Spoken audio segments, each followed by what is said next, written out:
Hello, hello, hello guys! Magandang madaling araw dyan sa Pilipinas at sa wakas nakasama ko na rin ang ating Piolo and John Lloyd, Engineer Jimmy Kalimkim, my husband.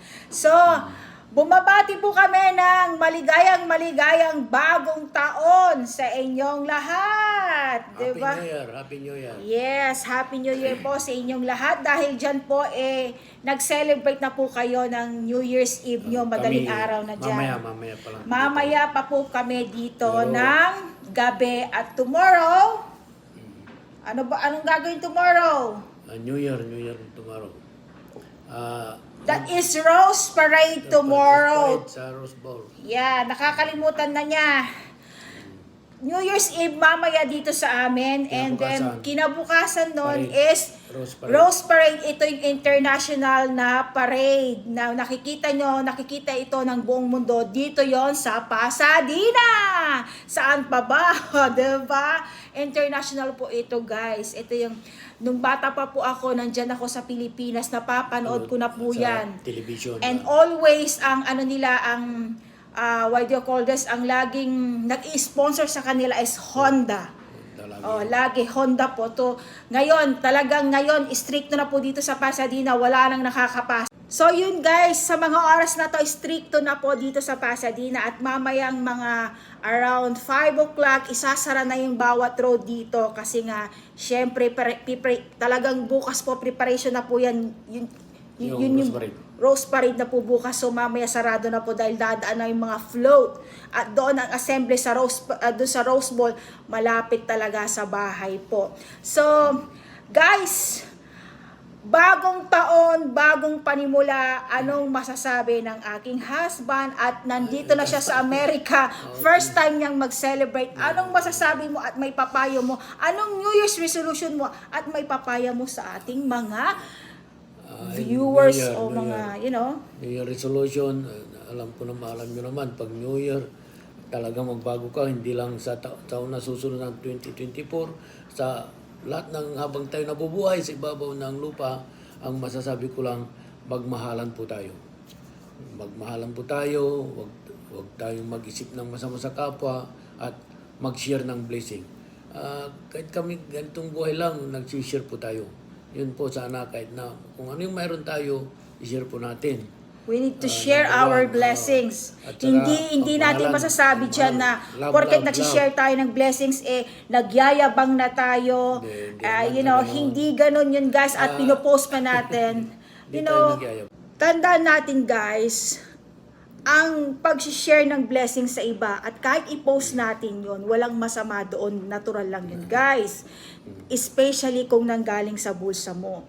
Bakit natin ginagawa yon, na pinopost natin yung mga ginagawa natin para at least makita ng iba, yung mga mayayaman, yes, na maalala rin nila na tumulong din sila, baka mayanig yung puso nila, tutulong din sila kasi maraming ganyan na mayayaman. Ang alam nila, yung pera nila madadala nila sa kabilang buhay. Tandaan natin guys, pag namatay tayo, hindi nila ipapabaon yung pera nyo. Bagkos ang nangyayari, pinagkakaguluhan pa nila. Especially pag may mga anak ka, o mga kung ano man yan, pinagkakagaluhan pa nila yung kayamanan na iiwan mo. Ang binagbibigyan po naman namin, talaga alam natin na walang kayang hirap mo buhay. Parang masakit sa puso mo na kumakain ka ng 3 beses ang araw, kumakain ka, may mga nakikita ka o nalalaman ka na naglulugaw lang sila o isang araw lang, lugaw lang, kung ano, siyempre, masakit din sa puso na maririnig o makikita na ganyan. Kaya, alam mo na mayroon ka, siyempre, i-share natin. We need to share our blessings, guys. Sa mga papipera dyan, i-share natin ang blessings natin. Hindi sa ibang tao So, lagi nating tandaan, ang pagpo-post ng ating mga ginagawa ay hindi yun masama, guys. Huwag natin masamain at huwag nating bigyan ng kahulugan yon dahil yung binibigay natin. Especially, nanggagaling talaga yun sa bulsa natin. Yun ang nakaka-proud sa sarili natin na tumutulong tayo. Hindi man tayo totally na mayaman, tumutulong tayo nang galing sa bulsa natin, nang galing sa puso natin. pagmamahal yon sa kapwa natin, guys. At alam ng Diyos yan, guys, hindi natutulog po ang Diyos. So, ganun lang, guys, Hindi di ba? namin po pinagyayabangin po yun. Kasi Yeah. nandito kami sa social media, siyempre, minsan pa, para alam din ng mga ibang mayaman na kapwa natin na tutulong din. Yun talaga ang isa na Yun ang purpose talaga namin. Para at ipakita least natin, maging ma-challenge sila. tularan nila ng mga iba na kapwa vlogger namin na may mga pera. At sa mga mayayaman dyan, sana naman maantig ang puso nyo na tumulong kayo sa kapwa nyo dahil hindi nyo po madadala ang inyong pera pag kayo namatay, bagkos pagkakaguluhan pa nila yan ng mga taong maiiwan nyo. So, ganun lang, guys. Yun po yung payo natin sa bagong taon, bagong buhay.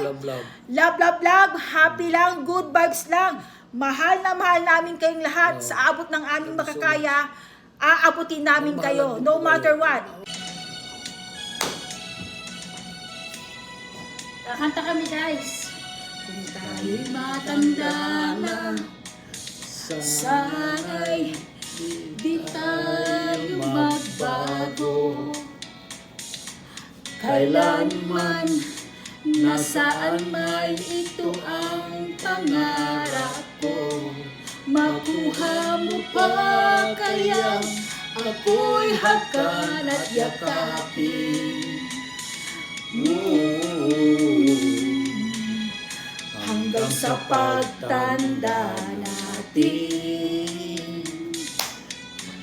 nagtatanong lang sa'yo, ako pa kaya ibigin mo? Kung maputi na ang buhok ko,